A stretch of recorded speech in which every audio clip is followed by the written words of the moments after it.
முதலமைச்சர் C Joseph Vijay தற்பொழுது கரூருக்கு பயணம் மேற்கொண்டிருக்கின்றார். திருச்சிராப்பள்ளியில் விமான நிலையத்தை விட்டு முதலமைச்சருடைய வாகனம் வந்திருக்கக்கூடிய காட்சிகளை காண்கின்றோம். சாலையினுடைய இரண்டு பக்கமும் காத்திருக்கக்கூடிய தொண்டர்கள், பொதுமக்கள் உள்ளிட்டவர்களை தன்னுடைய கைகளை அசைத்து அவர்களுக்கான நன்றியை தற்போது தமிழக முதலமைச்சர் விஜய் அவர்கள் தெரிவித்து வருகின்றார் என்பதை பார்க்கின்றோம். காரினுடைய முன்பக்க கண்ணாடி இறக்கப்பட்டு அதற்கு வெளியில் நிற்கக்கூடிய பொதுமக்களுக்கு தன்னுடைய நன்றியை அவர் தெரிவித்து வருகின்றார். திருச்சி விமான நிலையத்தை விட்டு தற்போது அவர் வெளியில் வந்திருக்கின்றார். இன்னும் ஒரு மணி நேரத்திலே முதலமைச்சர் அவர்கள் கரூரை சென்றடைய இருக்கின்றார். கரூரில் நடைபெறக்கூடிய நிகழ்ச்சியில் பங்கேற்க இருக்கின்றார்.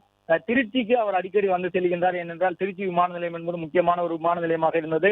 தன்னுடைய தேர்தல் பரப்புரையை கூட திருச்சியில் இருந்துதான் அவர் தொடங்கியிருந்தார் என்பதையும் பார்த்தோம். திருச்சிக்கு முதல் முறையாக தாவேகா சார்பிலே கடந்த ஆண்டு தேர்தல் பிரச்சாரத்திற்கு அவர் வந்த பொழுது திருச்சியிலிருந்து திருச்சிராப்பள்ளியினுடைய மையப்பகுதியாக இருக்கக்கூடிய மார்க்கெட்டுக்கு செல்வதற்கு முன்பாகவே கிட்டத்தட்ட ஒரு 6 மணி நேரம் ஆகியிருந்தது. அவ்வளவு மக்கள் திருச்சியில் வந்து அவருக்கான ஆதரவினை வழங்கியிருந்தார்கள். எனவே தேர்தல் பிரச்சாரத்திற்காக திருச்சிக்கு பல முறை தமிழக முதலமைச்சர் அவர்கள் சென்றிருக்கின்றார். திருச்சி விமான நிலையம் செல்லும் பொழுதெல்லாம் அவருக்கு ஒரு உற்சாகமான வரவேற்பு வழங்கப்படுவது வழக்கமாக இருந்து வருகின்றது.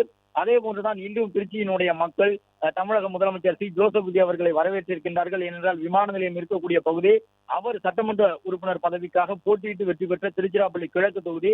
திருச்சி கிழக்கு தொகுதியின் வழியாகத்தான் திருச்சிராப்பள்ளி மாநகராட்சி அவர் கடந்து செல்ல இருக்கின்றார். பிளே ஸ்டோர் மற்றும் ஆப் ஸ்டோரில் இருந்து பாலிமர் செயலியை QR கோடு மூலம் பதிவிறக்கம் செய்யுங்கள். செய்திகளை உடனுக்குடன் பெறுங்கள்.